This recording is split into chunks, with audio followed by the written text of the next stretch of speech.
And so definitely there's the mental struggle, and it took me a little bit to unveil it and realize what it was. I've never, I've said before that I've been in tune with mental health, and I've always promoted, goodness for everybody else, but I've never really took the time to look within and think about my own mental health. And my wife's a social worker, so we talk about our feelings a lot, and how does that make you feel, Andy? And I remember one time I brought it up, and I just kind of joking around just to break the ice, I was like, well, maybe I need to go on something.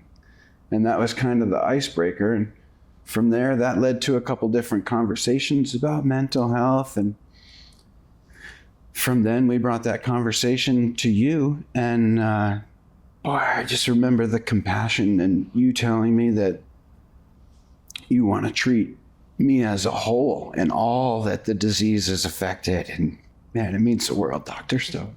Well, I was so grateful that you brought the issue to me, because I really felt like we had been doing everything that we can to control the inflammatory part of the disease, and I believe that we had.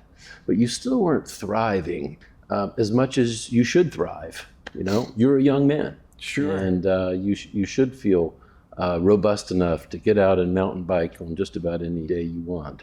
But you weren't thriving. There was still room for improvement there. And so I was very grateful that you came to me with the issue, because very often when I go to a patient with the issue and say, I'm wondering whether this is a mood issue, that sometimes there can be dramatic impacts of a disease on a person's mental health, or the physical aspects of a disease can take an enormous toll on a person's emotions. Sometimes when I tell that to patients, propose that, they say, he just thinks I'm crazy. But you brought it to me, and that made it much easier. Indeed. And I think we've made some progress. I think we have, for sure. If I had one thing to say to a patient that's struggling and going through it, I would just say, you have to make mental health a priority. Because without proper mental health, you can't get to the next step. You can't do the next things with treatment that are gonna, without opening up and being vulnerable to your better self, you can't really get anywhere. Yeah.